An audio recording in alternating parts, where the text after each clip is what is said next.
చాలామంది వెంకటేశ్వర స్వామి 7 శనివారాల వ్రతం వీడియో పెట్టగానే క్వెషన్స్ అడిగారండి. మేము ఒక వారం చేసాం. తర్వాత కొన్ని ప్రాబ్లమ్స్ వల్ల గ్యాప్ వచ్చింది. మళ్ళీ ఇంకొక వారం చేసాం. మళ్ళీ గ్యాప్ వచ్చేసింది. అలా చేస్తే అస్సలు కౌంట్ అయితే రాదండి మీకు. మీరు ఎప్పుడైనా నిర్ణయించుకున్నారు అంటే అసలు ఒక 2 వారాలు చేసి తర్వాత గ్యాప్ వచ్చిన తర్వాత కౌంట్ ఉంటుంది కానీ, ఒక వారం చేసి గ్యాప్ ఇచ్చి మళ్ళీ నెక్స్ట్ వారం చేసి గ్యాప్ ఇచ్చి అలా చేస్తే గనక మీకు అయితే కౌంట్ రాదండి. ఇదైతే ఒకసారి చూసుకోండి. అండ్ ఇంకొకరు కూడా అడిగారండి, 7 శనివారాలు కంప్లీట్ అయిపోయినాక వాయినాలు ఎంతమందికి ఇవ్వాలి? 7గురికి ఇవ్వాలండి. 7గురికి ఇస్తే చాలా మంచిది. 7 శనివారాల వ్రతం 7గురికి వాయినాలు ఇచ్చి ఆ 7గురు కూడా ఆ రోజు భోజనాలు పెడితే ఇంకా ఇంకా మంచిదండి. అంతకన్నా ఎక్కువ మందికి పెట్టుకున్నా సరే చాలా మంచిది. అంటే మీ ఇది బట్టి పెట్టుకోవాలన్నమాట.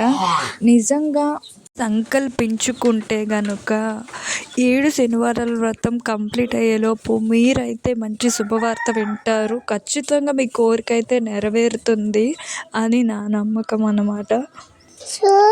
ఇంకో క్వశ్చన్ కూడా అడిగారండి, ఆ వెంకటేశ్వర స్వామికి నైవేద్యంగా ఏ వంటకాలు పెట్టాలని చెప్పి సిమ్మిరి ఉండలు, లాడూలు, నువ్వులుండలు అండ్ ద్రాక్ష పళ్ళు, పరమాన్నం, సేమ్యా, దద్దోజనం, శనగపప్పు బూరెలు, ఎనుకుల బూరెలు అంటే నేను చేసుకునేవైతే మీతో షేర్ చేసుకుంటున్నానండి.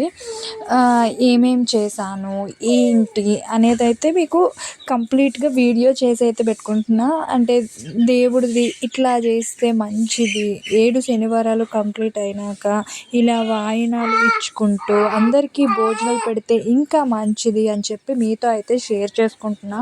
ఖచ్చితంగా రిజల్ట్ అయితే బాగుంటుందండి. మీకు ఇంకా ఏవైనా డౌట్స్ ఉంటే అడగండి, చెప్తాను. నాకు తెలిసినంత వరకు మీతో అయితే షేర్ చేసుకుంటాను. తెలియని విషయాలు అయితే చెప్పుకోలేను కానీ ఖచ్చితంగా తెలిస్తే గనక మీకు ఉండే డౌట్స్ క్లియర్ చేస్తాను. అండ్ ఈ 7 శనివారాలు వ్రతం చేసేటప్పుడు కూడా చాలామంది మళ్ళీ మళ్ళీ అడుగుతున్నారని, పీరియడ్స్ వచ్చేటప్పుడు కూడా చాలా ఇబ్బంది పడతాం కదా, అప్పుడు చేయకూడదు కదా, అప్పుడు కౌంట్ మిస్ అవుతుంది కదా అని చెప్పి 2 వారాలు చేసి 3వ వారం అలాంటిది ఏమైనా వచ్చి తర్వాత వారంకి చేసుకోవచ్చండి. అలాంటి ప్రాబ్లం ఏం రాదు. అది కౌంట్లోనే అక్కడ వారం పోయినా సరే ఇంకో వారం అట్లా ఏం ఉండదు. సో మీకు ఇంకా ఏవైనా అడగాలని ఉంటే ఖచ్చితంగా అడగండి. మా ఇంటి 7 శనివారాల వ్రతం ఇట్లా కంప్లీట్ అయ్యింది. ఇదిగో మా ముత్తైదువులు. ఆ వెంకటేశ్వర స్వామి అలంకరణ మీకు నచ్చిందా? అయితే కామెంట్ చేయండి, లైక్ చేయండి, సబ్స్క్రైబ్ చేయడం అస్సలు మర్చిపోవద్దు. Thanks for watching. Thank you. Bye bye.